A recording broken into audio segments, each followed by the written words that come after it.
Sisterhood of the rose సభ్యులందరికీ స్వాగతం అండి.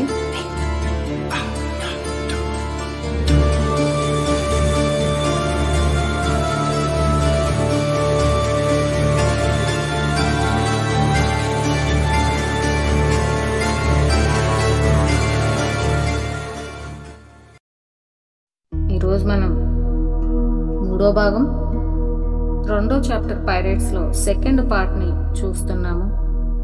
మరి మొదటి పార్ట్ పైరేట్స్ అనేది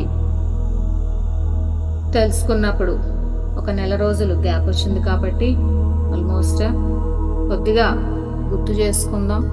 జేన్ మరియు ఎలినార్ వీళ్ళందరూ కూడా వారి యొక్క భర్తలకి కానీ లేదా బ్రదర్స్ ఎవరైతే ఫాదర్స్ ఎవరైతే యుద్ధ రంగానికి వెళ్ళి వరల్డ్ వార్ 2లో యుద్ధంలో పార్టిసిపేట్ చేస్తున్నారో వాళ్ళకి అవసరమైన హీలింగ్ కానీ అవసరమైన మెడికల్ సదుపాయాలు కానీ అందించడానికని వారి యొక్క ప్రదేశం నుండి బయలుదేరి వెళతారు.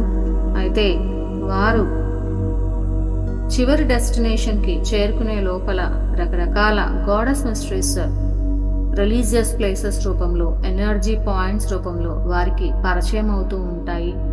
వారు ఒక షిప్ మీద ప్రయాణించి వారు అనుకున్న గమ్యస్థానం వెళ్ళాలి అనుకున్నప్పుడు ఏ ఓడ సభ్యులు కానీ ఎవరు కానీ వాళ్ళని తీసుకెళ్ళడానికి ముందుకి రారు. ఎందుకంటే ఇలా ఆడవాళ్ల సమూహం ప్రయాణిస్తున్నది అనే వార్త అందరికీ తెలిసి ఈ ఆడవాళ్ళని ఆపడానికి లేదా ఏదైనా హాని తలపెట్టడానికి ఆల్రెడీ దొంగల యొక్క సమూహాలు సిద్ధంగా ఉన్నాయనేది తెలుస్తుంది ఓడ వర్తకులకి అందరికీ కూడా. అందుకే వీరిని ఎవరు తీసుకెళ్ళడానికి ముందుకు రాకపోయినప్పుడు ఒకానొక ఓడ వ్యాపారి మాత్రం ముందుకు వస్తాడు తీసుకెళ్తానని. అయితే ఆ తీసుకెళ్లే మార్గంలో మనము గాడెస్ మిస్టరీస్ అనేవి తెలుసుకుంటున్నాం. వాళ్ళు ఇంకా ప్రయాణం అయితే ప్రారంభించలేదు, బట్ ఒక్కళ్ళు మాత్రమే ముందుకు రావడం అనేది జరిగింది. సో ఈ గాడెస్ మిస్టరీస్ అన్నీ కూడా మేరీ మెగ్డలిన్ ఆ చర్చ్లో వీరు మెడిటేషన్ చేస్తున్నప్పుడు వారికి ఇంట్యూషన్ రూపంలో ఇస్తుంది. వాటిని అనలైజ్ చేసుకుంటున్నాం మనము. ఆ చర్చ్లో మెడిటేషన్లో వాళ్ళకి రకరకాల మెసేజెస్ రూపంలో మేరీ మెగ్డలిన్ ఇస్తూ ఇన్ఫర్మేషన్ ఇస్తున్నది. ఆ అనాలిసిస్లో మనం అంకార్ వాట్ టెంపుల్ గురించి చెప్పుకుంటూ ఆపేశాము. ఇప్పుడు నేను చూపిస్తున్న ఈ పిక్చర్ అంకార్ వాట్ టెంపుల్. ఇక్కడ 4 ఛాంబర్స్ గురించి చెబుతూ ఆపేశాము. ఈ 4 ఛాంబర్స్ ఏంటంటే ఇక్కడ డాన్స్ అనేది నృత్యం అనేది జరుగుతూ ఉండేదట కొన్ని వేల సంవత్సరాల క్రితం. మరి ఈ రెయిన్బో బ్రిడ్జ్ మీదుగా నడుచుకుంటూ వెళ్ళి ఈ 4 ఛాంబర్స్లో కూడా ఒక్కొక్క ఛాంబర్లో ఒక్కొక్క రకమైన డాన్సింగ్ గర్ల్స్, అక్కడ వాళ్ళైతే అప్సరా అని అంటున్నారు. అప్సర నృత్యం అనేది జరిగేదట. ఈ అప్సర నృత్యం జరిగినప్పుడు అందులో హై ప్రీస్టెస్ అంటే మనకి అర్థం అవడానికి హై ప్రీస్టెస్ అనే పదం వాడుతున్నాము. అప్సర ఆ జాతిలో లేదా ఆ పర్టికులర్ ఆడవాళ్ళ సమూహంలో బాగా సీనియర్ మోస్ట్ అప్సరా నేమ ఆమె డాన్స్ చేయడం అనేది ఓన్లీ రాజు కోసం మాత్రమే చేసేదట. తర్వాత జూనియర్ అప్సరలు అనేవాళ్ళు మరి అప్సరస అని అనొచ్చు, కానీ వాళ్ళు అప్సర అనే వర్డ్ అనేది యూజ్ చేశారు కంబోడియాలో. అప్సరస మనకు అర్థం అవడానికి అయితే అప్సరస అనమాట. అలాగని అప్సరస అంటే దేవతల లోకంలో ఉన్న ఆమె కాదు, ఇక్కడ వీళ్ళు యూజ్ చేస్తున్న వర్డ్ అప్సర. సో జూనియర్ అప్సరలు అనేవాళ్ళు మిగిలిన వాళ్ళకంటే మంత్రులు లేదు ఇంకా వాళ్ళ యొక్క సైన్యాధ్యక్షులు వీళ్ళ కోసం నృత్యం అనేది చేసేవారు అనేది అక్కడ కంబోడియాలో గైడ్ చెప్పడం అనేది జరిగింది. సో ఇక్కడ వరకు మనం తెలుసుకున్నాము. అయితే అది అంకార్ వాట్ కంబోడియాలో కావచ్చు, రకరకాల దేశాల్లో డాన్సింగ్ గర్ల్స్ లేదా అప్సరాని లేదు భారతదేశంలో చెప్పాలి అంటే దేవదాసి వ్యవస్థ అనే పేరుతో చాలా ప్రాచుర్యంలో ఉన్న ఒకప్పుడు ప్రాచుర్యంలో ఉన్న ఒకానొక నాగరికతలో భాగం అది. మన యొక్క నాగరికతలో భారతదేశ నాగరికతలో లేదా భారతదేశ సంస్కృతిలో భాగంగా ఈ దేవదాసి వ్యవస్థ అనేది ఉంటూ ఉండేది. ఎవరి దేవదాసీలు ఎందుకు అసలు మనం గాడెస్ మిస్టరీస్ లో చెప్పుకుంటున్నాం, వారి గురించి ఇక్కడ చెప్పుకోవాల్సిన అవసరమే ఉంది. దేవతా రహస్యాలకి వీరికి ఉన్న కనెక్షన్ ఏమిటి అనేది తెలుసుకోవడానికి ట్రై చేద్దాము. ఈ దేవదాసీలు ఒకప్పుడు, అంటే కొన్ని వేల సంవత్సరాల క్రితం మాట్లాడుతున్నాను, ఇప్పుడు కాదు, ఇప్పుడున్న వారిని చూసే పద్ధతి కానీ, వారిని ఉపయోగించే పద్ధతి కానీ, వారికిచ్చే గౌరవం కానీ అన్నీ మారిపోయాయి ప్రజెంట్ సొసైటీలోని. ఒకప్పుడు మాత్రం దేవదాసి అంటే వాళ్ళు టెంపుల్లో, అంటే ఆలయంలో డివోటెడ్ డాన్సర్స్, అంటే ఆలయానికి మాత్రమే సంబంధించిన నృత్య కళాకారులుగా వెలుగొందుతూ ఉండేవారట. ఈ నృత్యం చేసే కళాకారులు భరతనాట్యం అవ్వచ్చు, ఒడిస్సీ అవ్వచ్చు, ఏదైనా ఏ రకమైన డాన్స్ అయినప్పటికీ కూడా అక్కడ వాళ్ళు చేసే ఆ డాన్స్ అంతా కూడా అది ఓన్లీ ఆ టెంపుల్లో ఉన్న భగవంతుడికి సంబంధించినది, భగవంతుడికి మాత్రమే సంబంధించింది. అతని కోసం మాత్రమే నృత్యం చేసేవారట అప్పట్లో. ఆ నృత్యం భగవంతుని ఆరాధించడానికి, భగవంతుని యొక్క ఎనర్జీస్ని తనలోకి తీసుకుంటూ అక్కడ ఉన్న ఆ ప్రదేశంలో యాంకర్ చేయడానికి ఉపయోగించేవారు ఈ దేవదాసీలు. అయితే చుట్టూ ఉన్న జనాలు జస్ట్ కూర్చుని చూడడం మాత్రమే ఉండేది. అది జస్ట్ వాళ్ళకి ఎంటర్టైన్మెంట్ కోసం మాత్రము కాదు అనేది చాలా స్పష్టంగా చెప్తున్నారండి. అంటే చుట్టూ ఉన్న జనాలు ఎంటర్టైన్మెంట్ కోసం ఈ దేవదాసీలు ఎప్పుడూ నృత్యం చేయలేదు. మరి దేనికోసం? మరి చుట్టూ ఉన్న జనాలు ఎందుకు అక్కడ కూర్చోవాలి? ఓన్లీ భగవంతుని కోసం మాత్రమే వాళ్ళు నృత్యం చేసినట్టయితే మరి చుట్టూ ఆడియన్స్ ఎందుకు ఉంటున్నారు అని చూస్తే గనక, ఈ దేవదాసీలు ఆ డాన్స్ అనేది చేస్తూ రకరకాల భంగిమలు, హస్త భంగిమలు కానీ, శరీరంలో రకరకాల భంగిమల రూపంలో వారు ఆ గాడెస్ ఎనర్జీస్ని ఆ టెంపుల్లో, ఏ టెంపుల్లో అయితే డాన్స్ చేస్తున్నారో ఆ టెంపుల్ యొక్క ప్రముఖమైన భగవంతుడు ఎవరైతే ఉంటారో, మూల విరాట్ ఎవరైతే ఉంటారో ఆ మూల విరాట్ యొక్క ఎనర్జీస్ని ఈ దేవదాసీల శరీరం ద్వారా ఆ టెంపుల్ ప్రాంగణంలోకి యాంకర్ అవుతూ ఉండేదంట. అలా యాంకర్ అవుతున్న ఎనర్జీస్ ఆమె ఆరాల్లోంచి, ఆ దేవదాసీల యొక్క, అంటే ఒక్కలే డాన్స్ అని కాదు, ఆ దేవదాసీలు మొత్తం ఒక్కొక్క టెంపుల్కి 100 మంది, 400 మంది, 500 మంది దేవదాసీలు ఉంటూ ఉండేవారట. వారు రకరకాల నృత్యాలు చేస్తున్నప్పుడు వారి శరీరం ద్వారా యాంకర్ అవుతున్న ఆ మూల విరాట్ యొక్క శక్తి అనేది అక్కడున్న ప్రజలందరిలోకి కూడా ప్రవహిస్తూ దైవాంశ సంభూతులుగా, అంటే దైవాన్ని, ఆ గాడెస్ ఎనర్జీస్ని యాంకర్ చేసే వ్యక్తులుగా, హ్యుమానిటీగా, మానవులుగా వాళ్ళు కూడా అలా వెలుసిల్లుతూ వెలుగొందుతూ ఉండేవారట. మరి అలా గాడెస్ ఎనర్జీస్ తాకినప్పుడు డెఫినెట్గా అలాంటి మానవులు దైవత్వంతో ఉంటారు, కానీ మరి ఏ రకమైన తక్కువ లక్షణాలతో వారు ఉండరు. ఇలాంటి ప్రక్రియ అనేది అప్పట్లో జరుగుతూ ఉండేది. మరి ఇప్పుడు మీరు చూస్తున్నామే బాల సరస్వతి, మరి మీకు తెలుసుంటే తంజావూరు బాల సరస్వతి, ఈమె కూడా దేవదాసీ వ్యవస్థలో ఒకానొక ప్రముఖ నృత్య కళాకారిణి. మరి భరతనాట్యం ఈవిడ వల్లనే అతి అద్భుతంగా ప్రాచుర్యంలోకి పొందింది. ఈమెకి భారతదేశ గవర్నమెంట్ పద్మవిభూషణ్ అనే అవార్డు కూడా ఇచ్చి చక్కగా సత్కరించింది. మరి ఇలాంటి గొప్ప గొప్ప సత్కారాలు దేవదాసీలు పొందుతూ ఉండేవారు. అంతటి అద్భుతమైన వ్యవస్థ, దాన్ని ఎన్నో వందల సంవత్సరాలు, వేల సంవత్సరాలు భారతదేశం ముందుకు తీసుకెళ్తూనే ఉండేది. ఎందుకంటే ఆ వ్యవస్థ తాలూకా ఇంపార్టెన్స్ అనేది భారతదేశానికి అత్యద్భుతంగా తెలుసు కాబట్టి. అయితే లేటెస్ట్గా, అంటే చాలా ఎక్కువ సంవత్సరాలు తీసుకెళ్తూ దాని ప్రాచుర్యంలో ఉంచిన ప్రదేశం మాత్రం సౌత్ ఇండియావే. అందులో తంజావూరు ప్రదేశం చాలా సంవత్సరాలు ఉంచిందంట ఈ దేవదాసీ వ్యవస్థని సంపూర్ణంగా. అయితే ఈ దేవదాసీలు ఎన్ని రకాలుగా ఉంటారు, ఎంతమంది, వీళ్ళు ఎలా ఉంటుంది అనేది చూద్దాము. ఇవి దేవదాసీల్ని 7 కేటగిరీస్గా విభజిస్తూ ఉంటారట. అంటే ఏ రకమైన దేవదాసీలు, ఆ స్త్రీలు ఎక్కడి నుంచి వచ్చిన వాళ్ళు, ఎలాంటి వాళ్ళు, ఆలయంలో పుట్టి పెరిగిన వాళ్ళ, లేదు అంటే ఎక్కడైనా బయట నుంచి పుట్టి బయట ఉన్న జనాల నుంచి ఇక్కడికి వచ్చి సెటిల్ అయిన వాళ్ళ, లేదు ఓన్లీ ఆ పర్టికులర్ సమయాల్లో మాత్రమే డాన్స్ చేసి ఫెస్టివల్ సీజన్లోనే డాన్స్ చేసి మళ్ళీ వెళ్ళిపోతూ ఉంటారా? ఇలాగ రకరకాల పద్ధతుల మీద బేస్ అయ్యి 7 రకాల దేవదాసీలుగా విభజించబడ్డారు. వీళ్ళేంటంటే ఎవరైనా స్వచ్ఛందంగా ముందుకు వచ్చి వారి యొక్క ఆడపిల్లని గనక దేవాలయానికి అర్పిస్తే ఆ దేవదాసీల్ని దుత్త దేవదాసి అనేవారట. అలా కాకుండా ఎవరైనా కిడ్నాప్ చేసి అప్పచెప్తే అమ్మాయిలు కిడ్నాప్ చేసి కృత దేవదాసి ఆ టెంపుల్ కి ఇచ్చేస్తే, అలా కాకుండా ఎవరైనా ఆడవాళ్ళని తీసుకొచ్చి ఎలా వెళ్తారో తెలియదు, తీసుకొచ్చి ఆ టెంపుల్ పూజారి అంటే వాళ్ళని స్త్రీ ఉండిపోతుంది కదా, అలా చేరదీసేవాళ్ళు.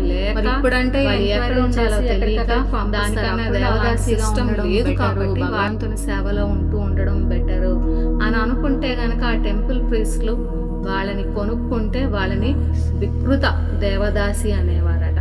అలా కాకుండా ఎవరైనా స్త్రీలు వాలంటీర్గా వాళ్ళ మటుకు వాళ్లే వచ్చి మేమే దేవదాసి వ్యవస్థ మాకు నచ్చింది, ఇందులో మేము ఉంటాము, మేము భగవంతునికి సేవ చేసుకుంటాము అని అనుకుంటే గనక వాళ్ళని మృత్యు దేవదాసి అనేవారట. అంటే మృత్యు అంటే జీతం కింద అన్నమాట. అలా కాకుండా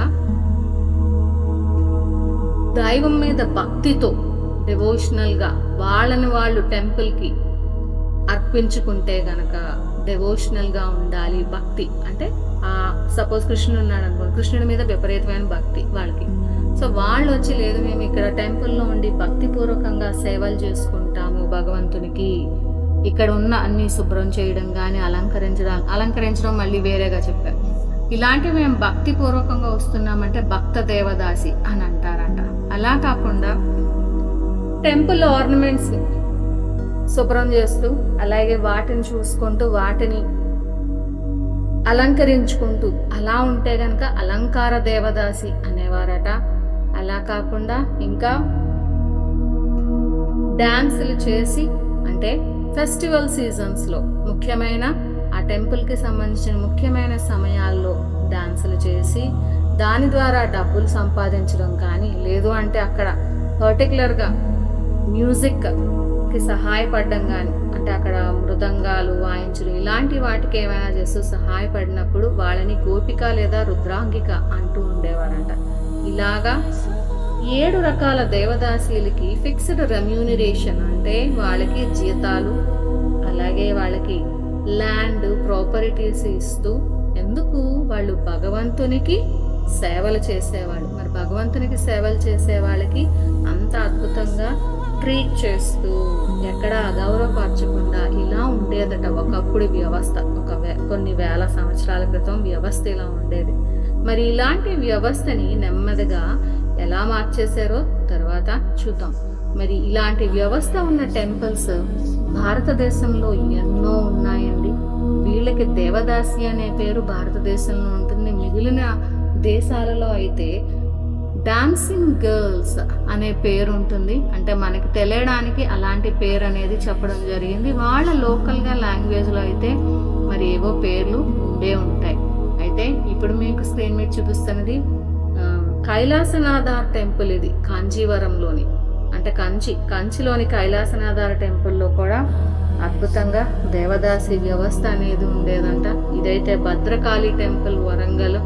మరి ఇక్కడ కూడా దేవదాసి వ్యవస్థ ఎన్నో వందల సంవత్సరాలు ప్రాచుర్యంలో ఉండేది అని చెప్తున్నారు. అలాగే ఇది పూరి జగన్నాథ స్వామి టెంపుల్. మరి పూరి టెంపుల్లో కృష్ణుడి కోసం జయదేవ్ రాసిన గీతా గోవిందాన్ని ఆ పాటల్ని ఆలపిస్తూ ఆ డాన్సులు నృత్యాలన్నీ చేసేవారట అక్కడ ఉండే దేవదాసీలు. ఇప్పటికీ కూడా ఉన్నదంటండి. ఈ సంస్కృతి అనేది ఇప్పటికీ కూడా కంటిన్యూ అవుతున్నది. కాకపోతే దేవదాసి అనే పేరు వాడరు. అక్కడ వాళ్ళు ఏదో ఇంకేదో పేరుతో ఆ డాన్స్ అనేది పర్ఫామ్ చేస్తూ ఉంటారు. అంటే భగవంతుణ్ణి స్మరిస్తూ ఆ పాటలు పాడుతూ ఆ భగవంతుణ్ణి భక్తితో ప్రార్థిస్తూ ఉంటారు. ఇక్కడ ఇక్కడ కూడా దేవదాసి వ్యవస్థ అనేది అంతర్లీనంగా ఉన్నది. యాజ్ ఆన్ నవ్ అంట భారతదేశంలో 4,50,000 మంది దేవదాసీలు ఉన్నారటండి. రకరకాల రూరల్ ఏరియాస్లో, ఇంటీరియర్ ఏరియాస్లో ఉన్నారంట, ఇప్పటికీ ఉన్నారంట 4,50,000 మంది. కాకపోతే ఇప్పటి వరకు మనం చెప్పుకున్నట్టు వాళ్ళనేమి భగవంతుని ఆరాధించేదానికి లేదా భగవంతునికి ఒక ఎనర్జీస్ యాంకర్ చేసే దేవదాసీలుగా మాత్రం ట్రీట్ చేయటం లేదు. వారిని వేరే రకంగా ట్రీట్ చేస్తున్నారు. మరి కొన్ని ప్రదేశాల్లో, కొన్ని టెంపుల్స్లో ఇలాంటి మరి ఉన్నతమైన ట్రీట్మెంట్ ఉందేమో మనకైతే అవగాహన లేదు. ఈ దేవదాసి ట్రెడిషన్ ఇండియాలో ఎక్కడెక్కడ ప్రెవలెంట్గా ఉంది అంటే ఎంత ఎక్కువగా ఉంది అంటే సౌత్ ఇండియాలోనే ఎక్కువ చెప్తున్నారండి. కర్ణాటక, మహారాష్ట్ర, మద్రాస్, కేరళ, గోవాలో కూడా ఉందంట, ఆంధ్రప్రదేశ్, అలాగే ఈస్ట్ బెంగాల్, మరి బంగ్లాదేశ్లో కూడా ఉందని చెప్తున్నారు. బంగ్లాదేశ్లో వేరే రకమైన పేరుతో ఉన్నది. కాశ్మీర్లో కూడా ఉందంట. అంటే నార్త్ నుంచి సౌత్ వరకు, ఈస్ట్ వెస్ట్ ఏ ప్లేస్లు లేకుండా లేవు. అంటే ఇండియా అంతా విస్తృతంగా వ్యాపించిన వ్యవస్థ ఇది దేవదాసి వ్యవస్థ అనేది. భారతదేశంలో అంత ఎక్కువగా దేవదాసీల ద్వారా అద్భుతమైన ఎనర్జీ యాంకరింగ్ అనేది జరుగుతూ ఎన్నో సంస్కృతులు, నాగరికతలు ఎంతో అద్భుతంగా జీవనం సాగించిన దశాబ్దాలు ఉన్నాయి. అలాగే అంకార్ వాట్, కంబోడియా, అక్కడ కూడా డాన్సింగ్ గర్ల్స్ అనే పేరుతో డిస్క్రైబ్ చేశారు. ఈజిప్ట్లో ఉందంట, గ్రీస్, బాబిలోన్, ఆర్సిమేనియా, Assyria, Cyprus, north coast of Africa, Rome, ఇంకా సివిలైజేషన్ ఆఫ్ సౌత్ అమెరికా. అంటే ఇలాంటి వ్యవస్థ లేని భాగము భూమి మీద లేదు. అన్ని ప్రదేశాలలోని కూడా ఈ వ్యవస్థ ఉంది, ఏదో ఒక పేరుతో ఉన్నది. అంటే దాని అర్థం పురాతనమైన నాగరికతలకి ఈ వ్యవస్థ ద్వారా గాడెస్ ఎనర్జీస్ ని యాంకర్ చేస్తూ ఆ రాజ్యాల్ని ఎలా సుభిక్షంగా ఉంచాలి అనే మిస్టరీస్ ఆఫ్ గాడెస్ వాళ్ళకి తెలుసు. దేవదాసి వ్యవస్థ ద్వారా వారి యొక్క దేశాన్ని కానీ ఆ పర్టికులర్ ప్రదేశాన్ని కానీ ఎంతో అద్భుతమైన సుభిక్షంగా ప్రజలందరూ అద్భుతంగా జీవన విధానం సాగించేటట్టు, ఎక్కడ ఆకలి దప్పికలు కానీ లేదు, మరణం, చావు, వ్యాధులు, అలసట ఇలాంటివి లేకుండా ఉంచడం అనేది దేవదాసి వ్యవస్థకి వెన్నతో పెట్టిన విద్య అండి. అందులో ఎన్ని గాడెస్ మిస్టరీస్ ఉంటాయంటే, ఉన్న గాడెస్ మిస్టరీస్లో ఒకానొక పెద్ద మిస్టరీ దేవదాసి వ్యవస్థ. అయితే మరి అటువంటి దేవదాసి వ్యవస్థ ద్వారా భూమి సుభిక్షంగా ఉంటూ సుసంపన్నంగా ఉంటే మరి చూడలేరు కదా. ఇక్కడున్న ఈ వ్యవస్థ, మాయపరుని సృష్టించిన వ్యవస్థ అలాంటివి చూడలేదు. ఏమిటి అసలు ఇక్కడ ఏం జరుగుతుంది అని చూస్తే గనక ఈ డాన్సింగ్ గర్ల్స్ అనండి, లేదు టెంపుల్ ప్రిస్టర్స్లు అనండి, లేదు దేవదాసి అనండి, అప్సర్ అనండి, ఏ పేరు పెట్టినా కూడా వీరు ఆ దేవాలయాల్లో ఉన్న గాడెస్లు ఇస్తర్, అస్ట్రేట్, మా, అనియాటిస్, ఆఫ్రోడైట్ ఇవన్నీ కూడా అటువైపు ఆ సివిలైజేషన్స్ అంటే పాత నాగరికతల యొక్క దేవతల పేర్లు. ఆ పాత నాగరికతలు ఏంటి? Mesopotamia, Syria, Canaan, Anatolia, Cyprus, Greece ఇలాంటి ప్లేసెస్లో ఉన్న నాగరికతల్లో వాళ్ళు ఆరాధించే దేవతల పేర్లు ఇవన్నీ. మరి ఆ దేవతల్ని అక్కడ వారి యొక్క శక్తిని యాంకర్ చేసే కెపాసిటీ ఈ టెంపుల్ ప్రిస్టెస్లకి మాత్రమే ఉన్నది. టెంపుల్ ప్రిస్టెస్లో is a part of mysteries of goddess. వాళ్ళకి తెలుసండి, వాళ్ళ డిఎన్ఏలో ఉంటుంది, అలాగే వాళ్ళ రక్తంలో ఉంటుంది, వాళ్ళకి ఉన్న టీచింగ్స్లో కూడా అది అలాగ పురాతన కాలం నుంచి అవన్నీ చెప్పబడుతూనే ఉంటాయి. అంటే అతీంద్రియ శక్తులు లేదా అతీంద్రియ సొసైటీలు ఉంటాయి, అకల్ట్ సీక్రెట్ సొసైటీస్ ఉంటాయి. ఈ సీక్రెట్ సొసైటీస్లో వాళ్ళకి నేర్పించబడేది నువ్వు ఎలాంటి భంగిమతో నృత్యం చేస్తే, లేదు ఎలా జీవన విధానం సాగిస్తే, ఏం చేస్తే నువ్వు గాడ్ గాడెస్ ఎనర్జీస్ యాంకర్ చెయ్యగలవు, అప్పుడు నువ్వు ఎలా దేవదాసిగా మారగలవు అనేవి నేర్పించబడుతూ ఉండేవి వాళ్ళందరికీ. ఎందుకు నేర్పించబడుతూ ఉండేవి అంటే, మొదటిది ఆ రాజ్యం ప్రాస్పరస్ గా, ప్రజలందరూ హ్యాపీగా, హ్యుమానిటీ అంతా బ్రహ్మాండంగా జీవించడానికి ఒక కారణం. అసలైన కారణం ఏంటంటే స్పిరిచువాలిటీ, ఆధ్యాత్మికత అనేది వారి జీవన విధానంలో ఒక భాగం అవ్వాలి అంటే గాడ్ గాడెస్ ఎనర్జీస్ యాంకర్ అయ్యి అవి అందరూ తీసుకుంటేనే సాధ్యపడుతుంది. వీరి ద్వారా యాంకర్ అవుతున్నప్పుడు ఆ ఎనర్జీస్ అందరిలోకి వెళ్ళినప్పుడు డెఫినెట్ గా ఆ భగవతత్వానికి వాళ్ళు కనెక్ట్ అవుతున్నప్పుడు, ఆ డివినిటీలో ఉన్నప్పుడు మానవులందరూ కూడా స్పిరిచువాలిటీలో ఉంటారు. అంటే ఆత్మజ్ఞానం, ఆత్మ విజ్ఞాన స్థితిలో ఉంటూ ఉంటారు. అలా ఉన్నప్పుడు హింస అనేది ఆ ప్రదేశాల్లో కుదిరే పనే కాదు. హింస అనేది ఉండదు. హింస అనేది లేనప్పుడు, ఇంకొంచెం ప్రశాంతమైన జీవన విధానం ఉన్నప్పుడు అందరూ ఫోకస్ అనేది స్పిరిచువాలిటీ మీదే పెడతారు. మరి స్పిరిచువాలిటీ మీద పెట్టినప్పుడు ఆటోమేటిక్గా ఆ రాజ్యం అంతా కూడా ఆధ్యాత్మికంగా ఇంకొంత ఉన్నతిని అనేది, ఎదుగుదల అనేది చూస్తూ ఉంటుంది. మరి ఆత్మ ఎదుగుదల అంత అద్భుతంగా ఉన్నప్పుడు ఫైనల్లీ మనము అచీవ్ చేసేది ఏమిటి? Ascension with body. ఈ శరీరానికి అమరత్వం అనేది ఎలా సిద్ధింప చేసుకోవాలి అనేది నేర్పించడమే దేవదాసి వ్యవస్థ యొక్క ఫైనల్ గోల్ అండి. అంతిమ లక్ష్యం అదే.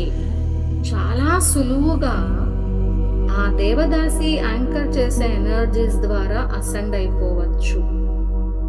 మరి ఇంత వీరు చేస్తుంటే, ఇంత తెలిసిన తర్వాత మాయపురని సృష్టించిన చీకటి జీవులు ఆ వ్యవస్థ, చీకటి వ్యవస్థ ఎందుకు ఒప్పుకుంటుంది? ఒప్పుకోదు కదా. ఎందుకంటే వాళ్ళెవరూ అలాగూ అసెండ్ అవ్వలేరు. మరి ఇక్కడ ఉన్నోళ్ళందరూ కూడా దేవదాసి వ్యవస్థ వలన అసెండ్ అయిపోతున్నామంటే ఒప్పుకోరు కదా. అందుకని ఈ టెంపుల్లో డాన్స్ చేసే వాళ్ళని నార్మల్ డాన్సింగ్ గర్ల్స్ గా నెమ్మదిగా మార్చేసి, భగవంతునికి సేవ చేసే వాళ్ళని సెక్స్ స్లేవ్స్ గా మార్చేశారు, బానిసలుగా మార్చేశారు. ప్రీస్టెస్ని ప్రాస్టిట్యూట్స్ గా మార్చేసి మొత్తం వ్యవస్థని భ్రష్టు పట్టించారు. ఎంత భ్రష్టు పట్టించారంటే అసలు అంటే ఒక 70-100 సంవత్సరాల క్రితం అయితే వాళ్ళు ఈ దేవదాసి వ్యవస్థని పూర్తిగా మార్చేసి బలవంతంగా లోవర్ కాస్ట్ ఉమెన్ని తీసుకొచ్చేసి, ఆ లోవర్ కాస్ట్ ఉమెన్ని తీసుకొచ్చి ఆ టెంపుల్స్ లో దేవదాసి పేరుతో ఉంచేసి ఎన్ని సెక్సువల్ అబ్యూజెస్ అనేవి, లైంగికమైన వేధింపులతోని రకరకాలుగా వాళ్ళని, దళితుల్ని అందరినీ ఇబ్బంది పెట్టేస్తూ, అసలు ఇంకా నరకం అనేది చూపిస్తూ, అక్కడున్న ఆడవాళ్ళకి అదే పరిస్థితి. మరి ఇలాంటివన్నీ చూసిన తర్వాత ఎవరి వలన వచ్చింది? 100 ఏళ్ల క్రితం అంటే దాని అర్థం అప్పటికి బ్రిటిషర్స్ ఎంటర్ అయిపోయారండి ఇండియాలోకి. మరి అలా ఎంటర్ అయిపోయిన తర్వాత బ్రిటిషర్స్ మనకు తెలిసిందే కదా, వాళ్ళు ఏమిటి లైట్ హోల్డ్ చేస్తారా, డార్క్ హోల్డ్ చేస్తారా, వాళ్ళకి ఫ్రీడమ్ అనేది ఇష్టం ఉండదు. ఫ్రీడమ్ భారతదేశానికి ఉండడమే ఇష్టం లేదంటే భూమి నుంచి అసెన్షన్ అయిపోయే ఫ్రీడమ్ వాళ్ళకెందుకు నచ్చుతుంది? నచ్చదు. కాబట్టి ఈ వ్యవస్థలోకి ఇన్ఫిల్ట్రేషన్స్, లోపలికి చొచ్చుకుపోయి వారి యొక్క బానిసత్వపు ఎనర్జీలను చొప్పించేసి మొత్తం వ్యవస్థను మార్చేసి ఆడవాళ్ళందరినీ కూడా, అక్కడ ఉన్న దేవదాసీలందరినీ కూడా సెక్స్ స్లేవ్స్ గా మార్చేసి అక్కడ మొత్తం అంత వ్యవస్థని నాశనం చేసేసారు. ఎప్పుడైతే నాశనం చేసేసారో మరి స్వతంత్రం వచ్చిన తరువాత మన వాళ్ళు దాన్ని మళ్ళీ పునర్వైభవంలోకి తీసుకుని రాలేరు. వాళ్ళకి తెలిసినా కూడా, వాళ్ళకి ఇవన్నీ అర్థమైనా కూడా దాన్ని మళ్ళీ తీసుకుని రావడం కష్టం. ఆడవాళ్ళు ఇలా వంచనకి గురైపోతూ ఇంత హింస అనుభవించడం అనేది ఎలా ఆపాలనేది చట్టాలు చేస్తూ ప్రతి రాష్ట్రంలోని ప్రతి రాష్ట్రంలో, కర్ణాటకలో దేవదాసి ప్రొటెక్షన్ లా, అలాగే ఆంధ్రప్రదేశ్లో మద్రాసులో ఎన్ని ప్రొటెక్షన్ లాస్ అనేవి అమెండ్ చేసుకుంటూ వచ్చారంటే వాళ్ళు సో దాట్ ఈ వ్యవస్థలోని ఇలాగా బాధపడుతున్న ఆడవాళ్ళని బయటికి తీసుకుని రావడానికి ఈ ప్రొటెక్షన్ లాస్ అన్ని కూడా 74 ఏళ్ల క్రితం తీసుకుని వస్తున్నాయి. వచ్చినప్పుడు వీళ్ళని ఇంకా వీళ్ళు ఎలాగూ భగవంతునికి సేవ చేసేవారిగా అక్కడ టెంపుల్లో ఉన్న వాళ్ళు కూడా ట్రీట్ చేయటం లేదు. మరి అలా ట్రీట్ చేయలేనప్పుడు ఇంకా భగవంతునికి సేవగని చెప్పి ఆడవాళ్ళని ఇలాగా నాశనం చేయాల్సిన అవసరం లేదు, ఫెమినైన్ ఎనర్జీస్ని ఇలా తొక్కేయాల్సిన అవసరం లేదు అని చెప్పి వాళ్ళని బయటికి తీసుకొచ్చి వాళ్ళని జనజీవన స్రవంతిలో కలపడానికి, అంటే ఎలా అయితే నక్సలైట్లు మావోయిస్టులు అంటామో అలాగా వీళ్ళకి సొసైటీలో ఒక ముఖ్యమైన లేదా గౌరవమైన జీవనాన్ని ఇప్పించడానికి చాలా మంది సంఘ సంస్కర్తలు ట్రై చేసి ఈ వ్యవస్థని చట్టాల రూపంలో అయితే తీసుకొచ్చారు.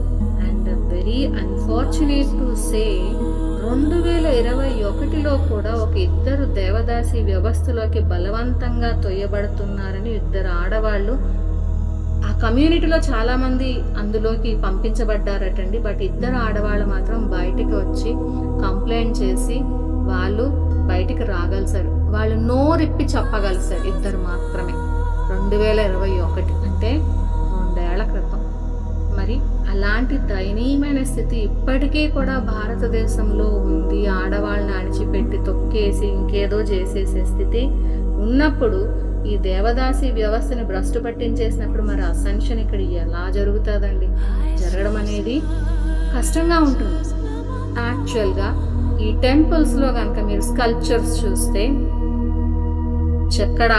ఇక ఈ కట్టడాల్లో ఈ చెక్కడం ఇవన్నీ కూడా చూస్తే దేవదాసి వ్యవస్థలోని అంతర్లీనంగా ఉన్న ఎన్నో భంగిమలు అనేవి ఎలాంటి నృత్య భంగిమలైన ఇవన్నీ కూడా వాళ్ళు అసెన్షన్ ఎనర్జీస్ని, అంటే గాడెస్ ఎనర్జీస్ని ఎలా యాంకర్ చేసేవారని చెప్పే విధానానికే ఈ స్కల్ప్చర్స్ అన్ని నిదర్శనాలటండి. అప్పుల్లో గోడల మీద చిత్రీకరిస్తూ ఉండేవారు. మనకి తెలుసు దేవాలయాలన్నీ కూడా సేక్రెడ్ ప్లేసెస్, అంతే కదండి, సేక్రెడ్ ప్లేసెస్.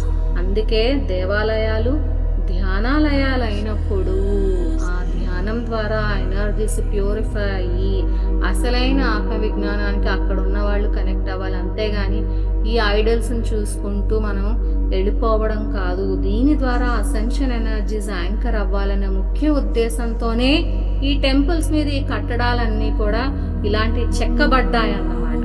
కానీ అటువంటి అవగాహనే ప్రజలకి లేకుండా పోయింది. ఎందుకు ఇలాంటివన్నీ ఉన్నాయి అంటే అసలైన female principle is sacred and divine. అంటే ఆ స్త్రీ శక్తి లేదా స్త్రీ తత్వం అనేది అత్యద్భుతమైన సేక్రెడ్ ఎనర్జీ, అంటే దైవాంశం గల ఒక డివైన్ ఎనర్జీ అది. మరి ఆ స్త్రీ శక్తికి అంత డివైన్ అండ్ సేక్రెడ్ ప్రిన్సిపల్ అయినప్పుడు దాన్ని తొక్కేయాలి అంటే ఇలాగా మరి జరిగి తీరుతుంది. దేవదాసి వ్యవస్థని ఇంత దారుణంగా మార్చివేసి దాన్ని ఇలా భ్రష్టు పెట్టించేశారు. నిజంగా మరి ఇప్పుడు మనం చేసిన గ్రిడ్ వర్క్లో అక్కడ అవన్నీ ఆ ప్లేసెస్ అన్నీ హీల్ అయ్యి ఆ ప్లేసెస్లో కనెక్టెడ్గా ఉన్న దేవదాసీలు ఎవరైతే హీల్ అవుతారో వాళ్ళ ద్వారా మళ్ళీ ఆ ఫిమేల్ ప్రిన్సిపల్ గనక యాంకర్ అయితే, ఆ సేక్రెడ్ డివైన్ ఎనర్జీ యాంకర్ అయితే గనక మరలా అద్భుతమైన సులువుగా మనము అసెన్షన్ విత్ బాడీ ఎనర్జీస్ని అందరము పొందొచ్చు. ప్రీస్టెస్ అంటే హై ప్రీస్టెస్ అనండి, టెంపుల్ ప్రీస్టెస్ అనండి, మీరు ఏ పేరు పెట్టినా కూడా వాళ్ళ యొక్క సేక్రెడ్నెస్ ద్వారా ఎనర్జీస్ యాంకర్ చేస్తూ నేచర్ ప్రకృతికి హార్మనీలో ఉంటూ అక్కడ అసెన్షన్ని సింపుల్గా అందించే వాళ్ళే ఈ ప్రీస్టెస్లందరూ. ఇలాంటివన్నీ గాడెస్ టెంపుల్స్లో జరుగుతూ ఉండేవి ఒకప్పుడు భూమి మీద. మరి అలాంటి గాడెస్ టెంపుల్స్ అనేవి మళ్ళా రావాలి. సిస్టర్హుడ్ ఆఫ్ ద రోజ్ అనేది మొట్టమొదటి మెట్టండి. దేనికి? దేవతాశక్తి యాంకర్ చేయడానికి. ఈ దేవతాశక్తి ఒక రేంజ్లో ఏ దేశంలోనైనా ఏ ప్రదేశంలోనైనా యాంకర్ అయితే నెక్స్ట్ స్టెప్ ఏంటంటే గాడెస్ టెంపుల్ రావడం, ఆ గాడెస్ టెంపుల్ వచ్చినప్పుడు సిస్టర్హుడ్ ఆఫ్ ద రోజ్ సభ్యులు నెక్స్ట్ లెవెల్కి వెళ్ళినట్టు. సో ఇలాంటివి వస్తేనే అసెన్షన్ విత్ బాడీ అనేది ఈజీగా జరుగుతూ ఉంటుంది. ఇది దేవదాసి వ్యవస్థ గురించి మనం నేర్చుకోవాల్సింది, తెలుసుకోవాల్సింది.